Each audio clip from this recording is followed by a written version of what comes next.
দিলু waiting রুমে কাউকে দেখল না। তবে ওয়েটিং রুমের বাথরুমের দরজা বন্ধ। ভেতরে পানি পড়ার শব্দ হচ্ছে। কেউ আছে নিশ্চয়ই। মা বোধহয় বাবুকে বাথরুম করাচ্ছেন।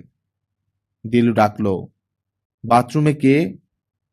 জল পড়ার শব্দ থেমে গেল। দিলু আবার বলল, বাবু তুমি? কোনো সাড়া নেই।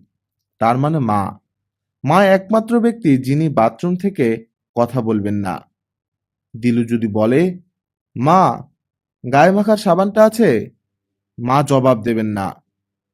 বাথরুম থেকে কথা বলা নাকি অসভ্যতা। এর মধ্যে অসভ্যতার কি আছে? খুট করে দরজা খুলল। দিলু দেখল ভেজা মুখে জামিল ভাই বের হয়ে আসছেন। কি রে দিলু, ইমার্জেন্সি নাকি? যা ঢুকে পড়। ছি, কি অসভ্যতা! জামিল ভাইয়ের একেবারেই কাণ্ডজ্ঞান নেই।